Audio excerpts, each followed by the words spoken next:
Fellow at the Royal United Services Institute and focuses on the geopolitics of the Arab world. He joins us once again now from London. Good to see you again. Let's just start from the start. How major is this operation in terms of, this war has been raging for more than 6 years. You have these three sides which are on opposite sides of this conflict. How major is this development? I think it's a significant development if for no other reason that all three of these nations have been supporting different sides of the war, and they've now all come together and are cooperating militarily, which is significant. And this could perhaps be the beginning of the end of the war. We've been talking about de-escalation zones for almost 6 months now, but here it is in action. You've got the Russian military and the Turkish military working together in Idlib, but also outside, and this could isolate the extremist groups on all sides, and then the legitimate parties in the war will be able to talk to each other. Speaking of extremist groups, we've been going through a bit of detail about who the various groups are who are operating in the various areas. Just run us through what the situation is like in Idlib province.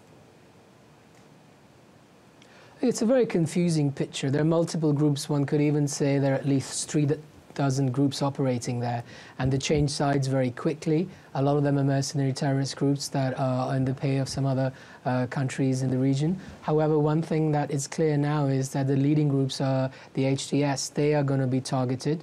You have the former groups linked to Al-Qaeda who changed their names, whether it was Al-Nusra or Ahrar al-Sham. And the moderate groups on the ground, which were very few, but they were being backed by the Turkish military, they have now being supported not just by Turkey but also Iran and Russia, and that is significant. And the main objective here is to go after the terrorists and then set the framework for future peace talks. Let's talk about the various aims of the groups here. What are the aims for Russia, Iran and Turkey with this operation? I think the overarching aim obviously is peace and stability in Syria after 6 very long years of war.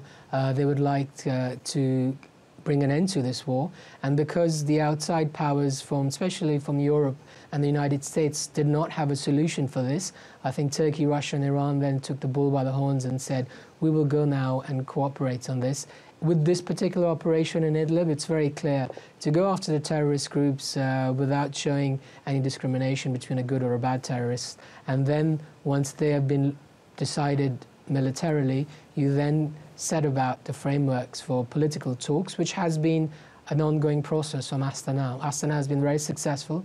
Geneva hasn't been successful, and the main difference there is that these 3 countries are working together. So militarily speaking, it's not going to be very easy because there are, as I said, almost 3 dozen different groups. They change sides almost every week, depending on who their patron and benefactor is. There is confusion. With regards to Turkey specifically, of course, there's also the element of the terrorist groups operating out of Kurdish areas that are affiliated with PKK. So although they're not in Idlib geographically speaking, they're not very far. So that's why the bullet points of the war are still ongoing. But with cooperation between Russia, Turkey and Iran, definitely there can be a solution. When you talk about those PKK terror groups, which, as we said, are considered terror groups by Turkey, the US and the EU, and you're talking about Turkey in particular, that's going to be a Turkish issue with this operation. Why is that? They're not in the same region. Why is that a factor here?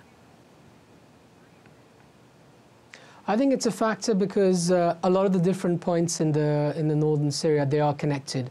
It's no surprise that the Kurdish groups in northern Syria wanted to expand their territory beyond just where there are Kurdish populations, and we've seen them operate against the Turkmen people in the north, and as well as the Arab communities, including if you look at Raqqa, which again is not close to Idlib, but the Syrian Defense Forces, which are predominantly Kurdish again, they are trying to take villages which belong to the Arabs and the Turkmen. So that's why it's quite complicated. Again, over here, they were trying to build a corridor leading up towards the Mediterranean. So that's why it's key here. One cannot look at this operation in isolation. Very similar to what's going on in Deir ez-Zor, where you have the Syrian Arab Army, the Syrian government forces that are taking areas there. Again, that's a very Arab-dominated area. You cannot have Kurdish groups there yet. we see some Kurdish groups taking the oil fields there.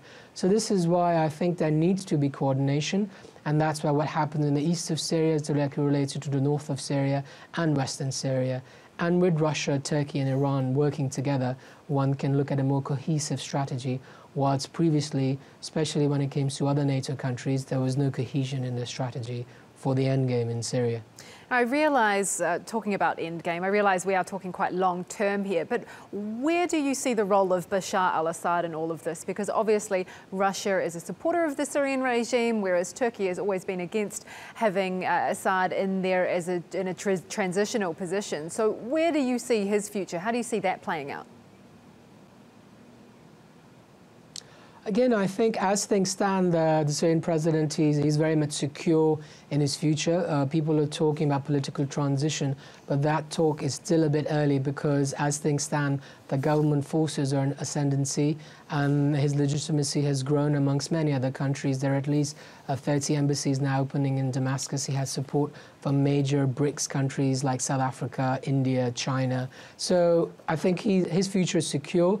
And when it comes to Turkey and Russia having divergent views on that, I think they will come closer and talk, because at the end of the day, talking and cooperation will lead to other power sharing options which are being discussed in Astana.